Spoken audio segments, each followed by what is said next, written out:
విజయగాథ. ఆయన సాధించిన విజయాలన్నింటినీ మా ఆత్మమిత్రులు వినాయకరావు గారు ఈరోజు తెలుగు సినీ చరిత్రలో ఉన్న దిగ్గజాలందరినీ ఈరోజు ఈ హోటల్లోకి ఒక వేదిక మీదకి తీసుకుని వచ్చి వాళ్ళందరి నోటి మాటతో దాసరి గారి యొక్క మొదటి సినిమా చేసిన డైరెక్టర్, ఆయనకి అవకాశం ఇచ్చిన ప్రొడ్యూసర్ రాఘవ గారి దగ్గర నుంచి ఈ రోజు వరకు ఆయనతో ట్రావెల్ అవుతున్న ప్రతి ఒక్క చిన్న ప్రొడ్యూసర్ దగ్గర నుంచి, చిన్న టెక్నీషియన్ దగ్గర నుంచి పెద్ద హీరో దాకా అందరినీ ఒక వేదిక మీద కూర్చోబెట్టడంలో ఆ దాసనారాయణ గారికి ఉన్నంత చరిష్మా, వినాయకరావు గారి మీద ఉన్న ప్రేమ అందరికీ ఏ పాటితో దీన్ని బట్టి ఈ రోజు జరిగిన కార్యక్రమాన్ని బట్టి అర్థమవుతుంది.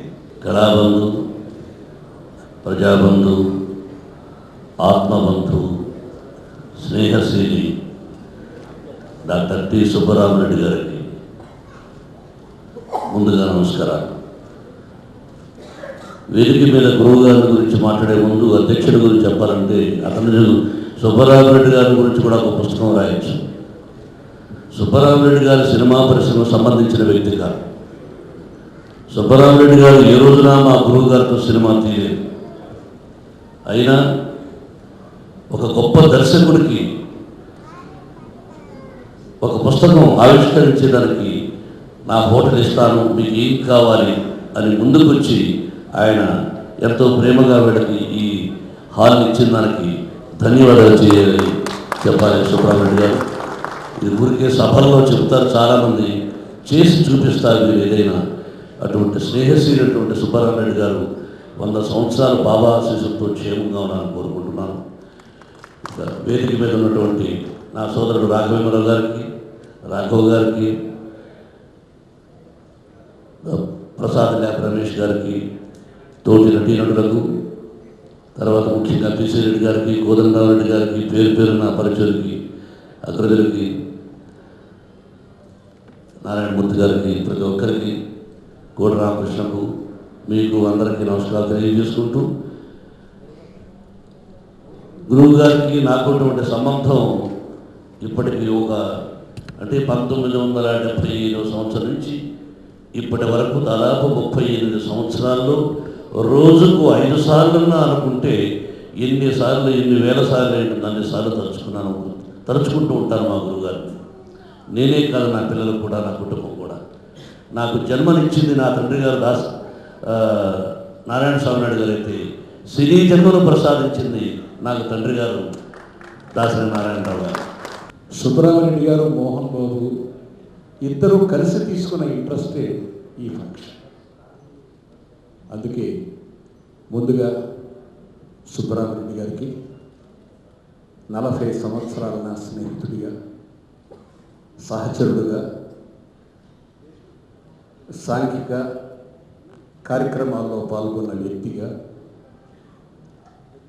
రాజకీయాల్లో కలిసి పనిచేసిన వ్యక్తులుగా, ఆయన సేవా కార్యక్రమాల్లో పాల్గొన్న వ్యక్తిగా ఆయనకి మనస్ఫూర్తిగా నా అభినందనలు, కృతజ్ఞతలు తెలియజేస్తున్నాను. చాలామంది ఉంటారు, డబ్బున్నవాళ్ళు సుబ్రహ్మరెడ్డి గారి కంటే డబ్బున్నవాళ్ళు చాలామంది ఉన్నారు.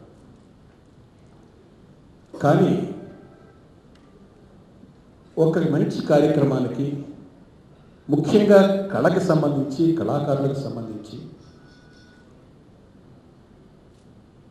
ఆయన చేసిన కార్యక్రమాలు, ఆయన సత్కరించినంతమంది నటుల్ని, దర్శకుల్ని నాకు తెలిసి వ్యక్తిగా ఏ ఒక్కరూ అలా సత్కరించలేదు.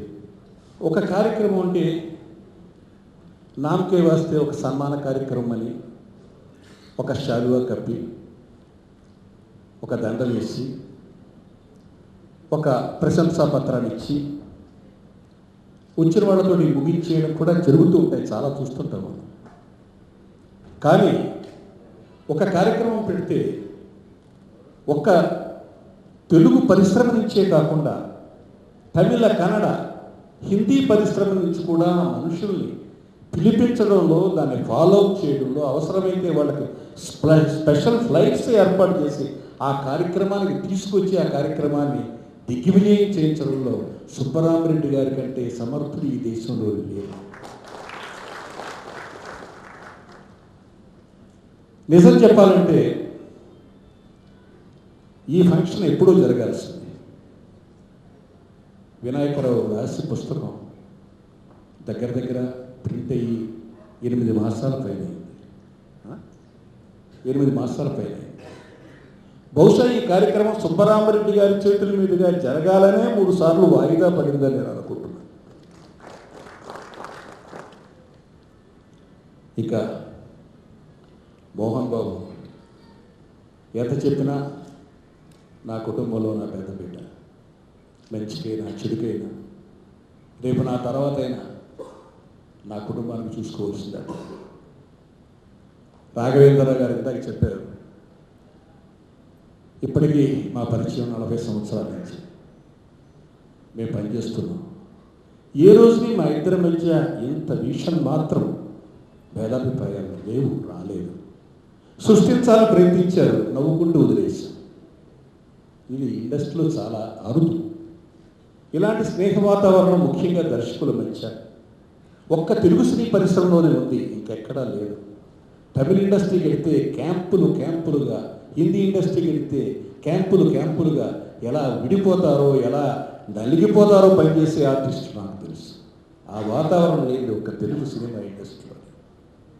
అలాగే ఇవాళ 150 సినిమాల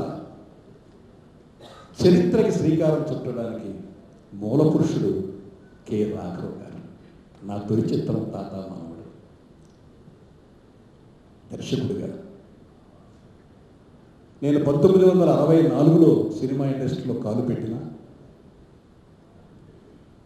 నేను మద్రాసులో కాలు పెట్టడానికి కారకుడైన వైవి కృష్ణయ్య గారు నీ తలుచుకోకుండా ఉండడం తప్పు అవుతుంది.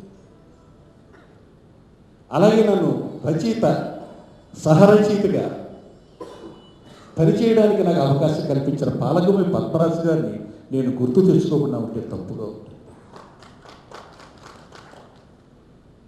నాకు మొట్టమొదటిసారిగా సంభాషణ రచయితగా అవకాశం ఇచ్చిన ఎస్ భావనారాయణ గారిని నేను తలుచుకోకుండా ఉంటే తప్పుగా ఉంటుంది.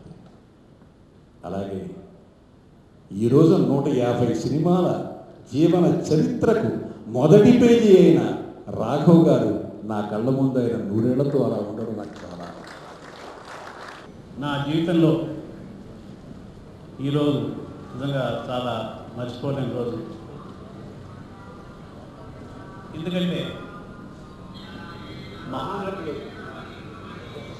ఎన్టీఆర్ పుస్తకం యుగానికి ఒకడు రాసిన తర్వాత వాట్ నెక్స్ట్ అని నన్ను నేను ప్రశ్నించుకున్నప్పుడు నా మదిలో మెదిలిన వ్యక్తి దర్శకరత్న డాక్టర్ దాసరి నారాయణరావు.